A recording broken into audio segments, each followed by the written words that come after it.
เมนูลาบซีนพานอันนี้ลาบแบบใดเวลาตำก็จะมาฆ่าอะไรนี้ลาบแบบใดลาบแล้วลาบแล้วบ่แม่นติลาบแล้ว รับแล้วล่ะเฮาตักครับ ลาบซีนพานนะบ่แม่นลาบแล้วจะมึงได้กันสิ อันนี้ไม่ครัวเด้อ แล้วนะ ไม่ครัวมือปูอันนี้ก็คือแผนกนึ่งข้าวพ่อหนุ่มรับผิดชอบหน้าที่นึ่งข้าว ตอนซอยแล้วก็ผักอีกได้มีผักอีกหมูลูกหม้อ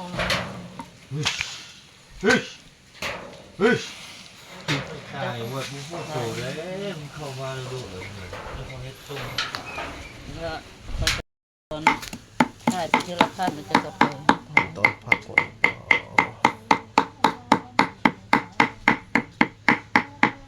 แล้วก็ไปตอนเกียมอันตำมันใส่น้ำเพียน้ำพีเพิ่งได้มากเรียนน้ำ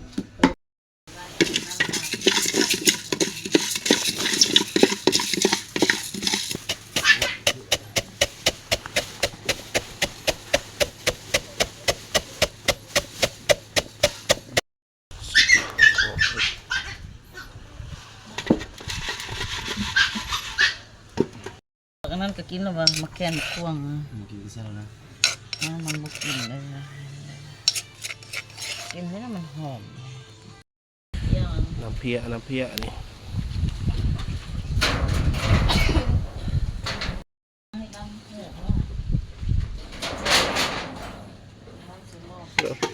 แค่ เส้นละเส้นเดียวก็พอ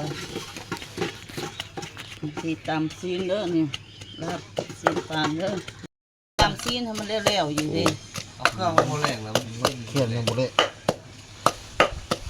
เด็ก สุขุมใดใช้เนื้อเขาเฮ็ดลาบอันนี้มันต้องใจเย็นเลยว่าอยากกินโปะมันบ่แซ่บแบบนั้น เอาใช่บ่เลย ใช่ไปฮะ ตำฮะ ต้องละเอียดต้องเงียบพ้อยต้องคอยเฮ็ด ตำ รับผ่านมันอ่อนเด้อ ผ่านมันมาทุนนั่นแหละ แล้วเขาจะเอาน้ำใส่ ผ่านมันอ่อน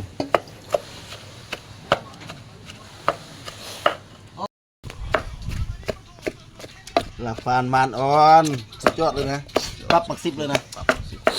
แล้วก็บ่ได้ใส่เสียงนี้ให้เลยก็ยาแล้วก็ตัดออกคือลึก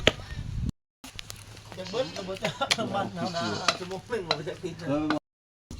เข้าได้ทีละแก๊สอันท่อ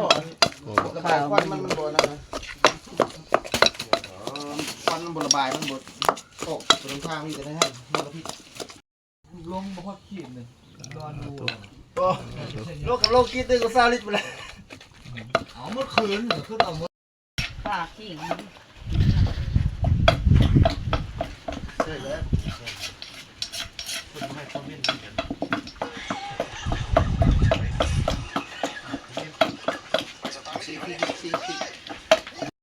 เป็นพอดีเท่านั้นน้ำจะไปแล้วนะน้ำนี่ของเราก็คั่วลงเลยเราก็ได้เลย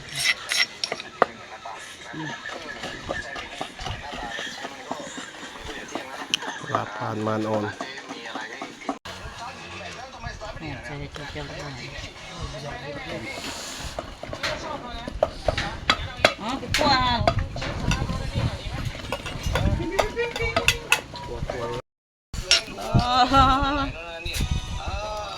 นี่เด้อลาบฝันเด้อนี่เด้อ ตอนมันอ่อนขวดเลยโอ้ยไปกินแล้ว มา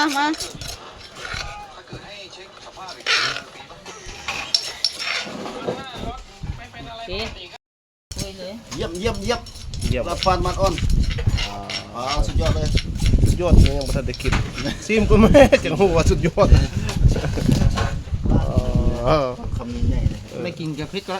ละ นี่นะ เฮ็ดคลิปครับไหมเนาะ ป้าล้างเอาน้ำนวลคงนั่นนะ อ๋อ มาเป็ดดิบด้วยนะมากราบเอา